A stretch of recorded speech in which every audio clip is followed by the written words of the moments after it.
नमस्कार। आज देश की तमाम फटाफट खबरों में आपका स्वागत है। पश्चिम बंगाल विधानसभा के लिए छठे चरण के चुनाव में गुरुवार को 43 विधानसभा क्षेत्र में मतदान जारी है और 1 करोड़ से अधिक मतदाता 306 उम्मीदवारों के राजनीतिक भाग्य का फैसला करेंगे।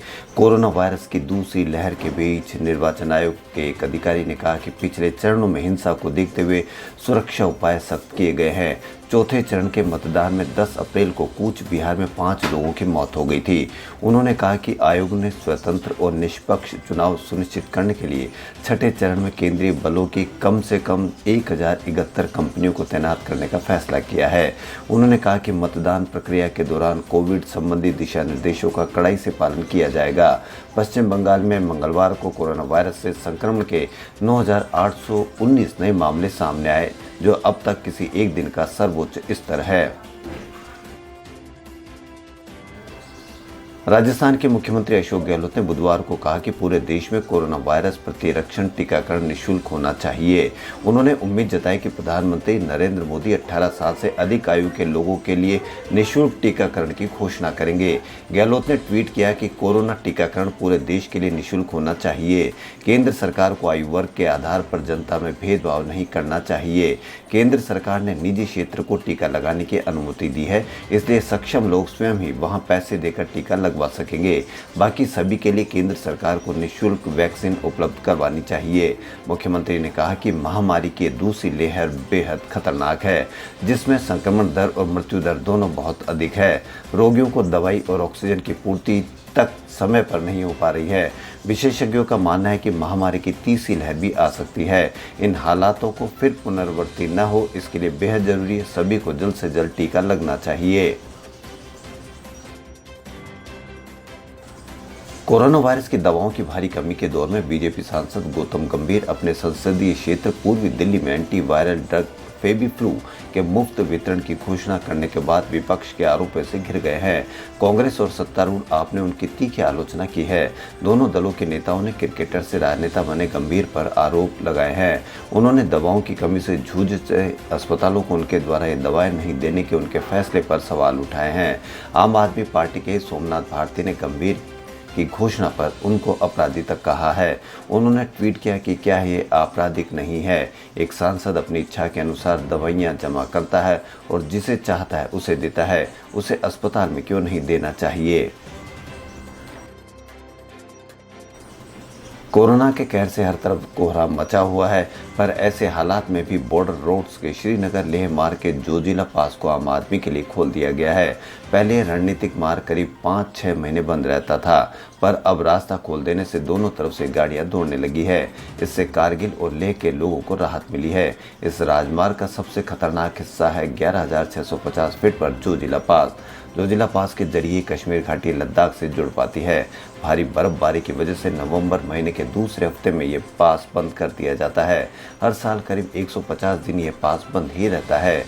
बॉर्डर रोड्स के जवानों ने अपनी मेहनत से इस सड़क को 40 दिन पहले ही खोल दिया। बीआरओ के DG lieutenant general Rajeev Chaudhary ने प्रोजेक्ट विकन और विजय के अधिकारियों और जवानों की इस उपलब्धि के लिए सराहना की है।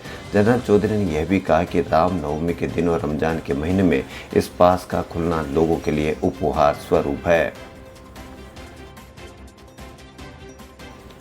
दिल्ली में बुधवार को कोरोना वायरस संक्रमण के मामलों में थोड़ी गिरावट दर्ज की गई है। पिछले 24 घंटों में राजधानी में 24,638 नए संक्रमित मिले, जबकि 249 लोगों की मौत इस वायरस के कारण हुई।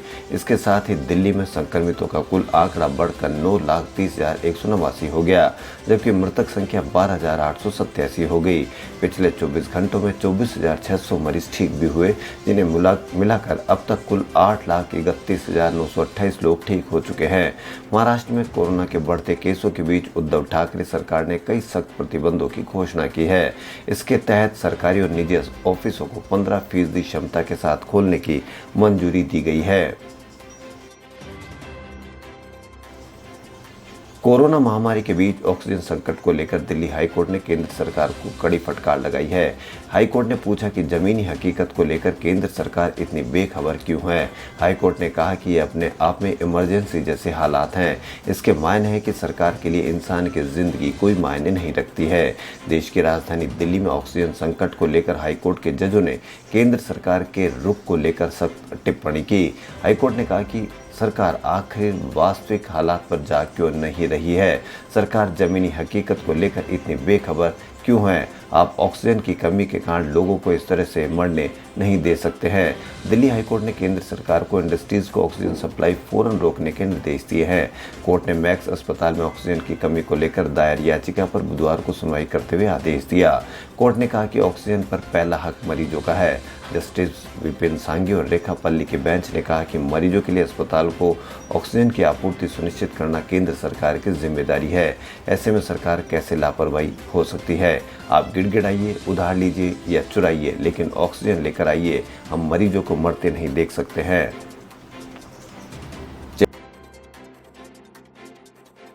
चेन्नई सुपर किंग्स ने जीत की हैट्रिक लगा ली है। टीम ने आईपीएल 2021 के 15वें मैच में कोलकाता नाइट राइडर्स को 18 रन से शिकस्त दी। इस जीत के साथ सीएसके पॉइंट टेबल में नंबर 1 पर पहुंच गई है। मैच में ओपनर ऋतुराज गायकवाड़ ने आईपीएल में अपनी चौथी और फाफ डुप्लेसिस ने 7वीं 50 जड़ी।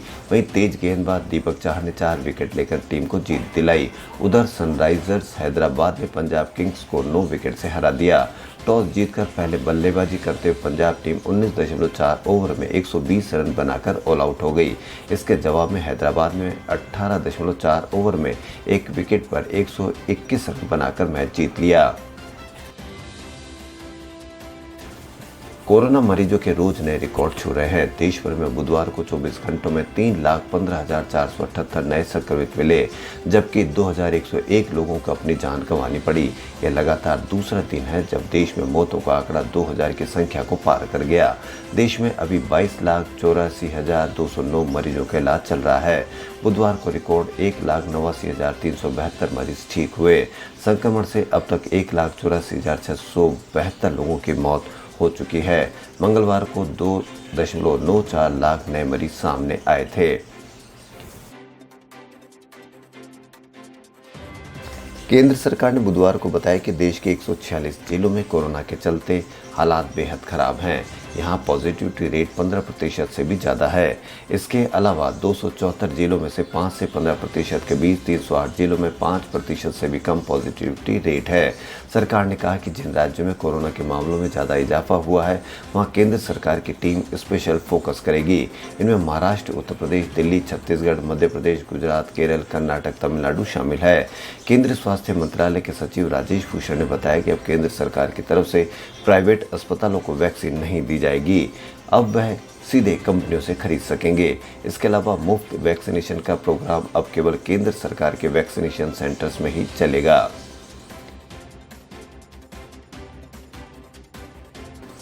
सीरम इंस्टीट्यूट ने बुधवार को कोविशील्ड वैक्सीन के लिए नई रेट फिक्स कर दी है। सीरम ने कहा कि प्राइवेट अस्पतालों को कोविशील्ड वैक्सीन 600 रुपये में दी जाएगी।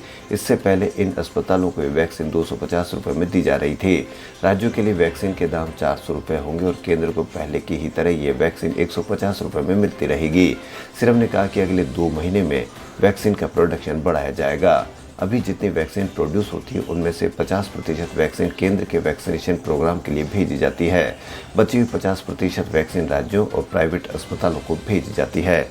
खबरों फिलहाल इतना ही। यदि आपको हमारा चैनल पसंद आए तो लाइक, सब्सक्राइब और शेयर अवश्य करें। धन्यवाद।